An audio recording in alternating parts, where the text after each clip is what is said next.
Hi everyone, happy summer from Sensational Development. We are so happy to be saying that to you and enjoying this season with you. So let's get into it. We wanted to really share some of our favorite tips and tricks for continuing your sensory integration activities throughout the summer and keeping it fun and engaging. Overall, this year has been very difficult with the pandemic. More than ever, we've seen a lot of burnout and regression in our students, particularly because when your cup or your threshold has been met for certain types of sensory input, you're going to be overstimulated. You're going to experience overload. And I think even as adults and seeing others, a lot of people in general have experienced this, not just our kids. So I had been seeing a lot of differences in sensory behaviors, such as increased seeking or increased avoiding or difficulties tolerating tasks that were previously easy, or even difficulty getting regulated for a couple of months. And now our skills are coming back and building again finally, but it's important to really keep that going and keep those skills going so our kids can continue to grow and evolve past this difficult time. So since we do sensory integration at our facility, it's really important to really understand the different types of sensory processing disorders or difficulties or dysfunctions. There's a lot of different language since it is not currently recognized by the DSM, although we do see these particular patterns in treatment and they help us to guide treatment. So if you have any questions, please leave them down below and I'll attach a card at the top right so you can access our video that goes into this information in a little bit more depth. This pyramid is just a great visual example of how we tailor treatment and how we work through the different sensory systems. We're not going to just start with cognition first and then build our way down to making sure our kiddos are processing vestibular information correctly, such as, maybe they can do more logic-based puzzles and activities, but then they're losing their balance, right? So we're going to start at the bottom and build up. And that's actually the most important method of learning because it will help us with skill retention. So if you're not regulated and you're not focused and you're not able to really keep your body upright in order to sit and play that logic game, you're not going to be able to develop those skills or retain them, or it's going to be a lot more difficult. So that's important to keep in mind. Also, keeping in mind, in order for these things to work, you have to find, or we have to find as your children's therapists, but if you're watching this on your own, it's important to understand the importance of duration, frequency, and intensity when participating in sensory activities. So if the child is doing messy play and they can no longer tolerate it, that's okay. They can be done. Or if your child is still presenting with really intense sensory seeking behaviors, there needs to be a change in the type of sensory input provided or a change in the duration, frequency, and intensity of the task. Maybe it's not intense enough.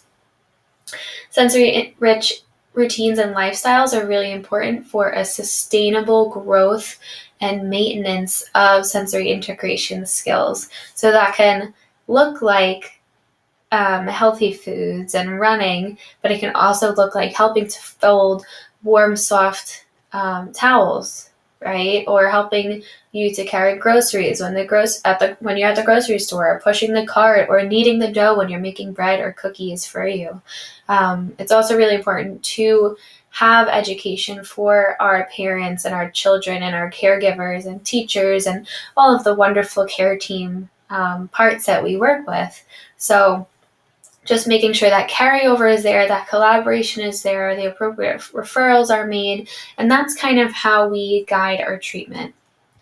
It's also important to note that we, a lot of times, have to find the perfect recipe. So we'll do this in our evaluations through observation, through speaking with you as the caregiver or the teacher or another part of their care team. Going into it, there are all of these different input types, which, again, I'll link that video if you want to see everything in a little bit more detail, but basically our most important, our top three largest sensory systems are our vestibular system, in our inner ears, our proprioceptive system, in our muscles and our joints, and our tactile system through our skin. That can look like movement when we're trying to target the vestibular system, so swinging, jumping, rolling, deep pressure when we're targeting our proprioceptive system, so that's lifting weights, tight hugs, pushing, pulling, carrying, and messy play when we're trying to target our tactile system, whereas other things can be a little bit more broad. So for music and listening, we like to target auditory. For meal prep, we can target smell and oral sensory, and taste and description is really important for oral sensory, taste and smell too, in order to be able to verbalize what we like and what we don't like.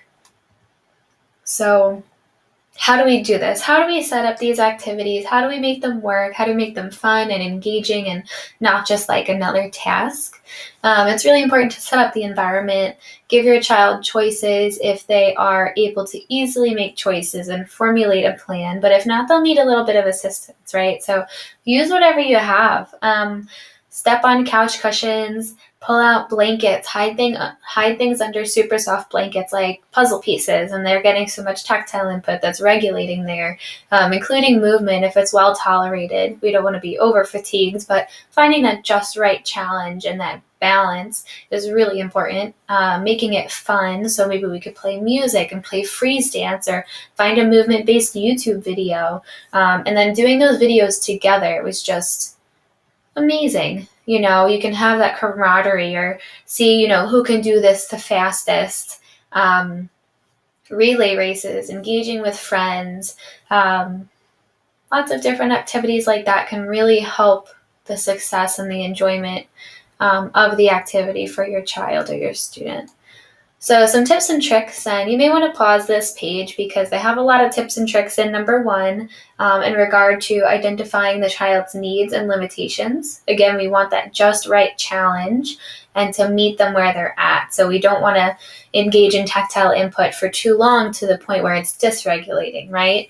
But each child is different. So whether that would be too much vestibular, too much proprioceptive input, too much noise, or too little, keeping in mind that intensity, frequency, and duration of the tasks, and even the types, and finding that perfect recipe. Tip and trick number 2, help the child to identify their energy levels, tolerance for tasks, and feelings. So you want to guide a lot of that, but if they can, or if that skill is emerging, please build it. That description and self-awareness and emotional regulation is so, so, so important for independent self-regulation, which is what we're really, really working towards, so they can independently self-regulate in school or across settings, or maybe someone's not there to help them co-regulate. Number 3, mix it up. Mix up the activities.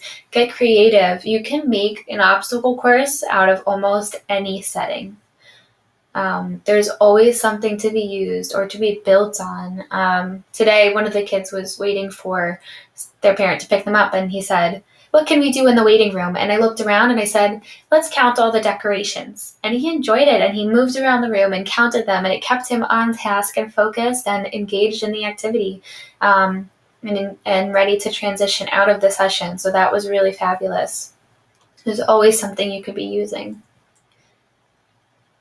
What are some summer activities? So you may want to pause here too. I have a lot of different ones, and I tried to tailor them into sections of ball play, tactile and fine motor play, movement, so that would include vestibular and proprioceptive input, oral sensory activities, because they can be really, really regulating. It is ultimately a type of specialized proprioception through the receptors in our jaw, and activities that maybe you could do at home.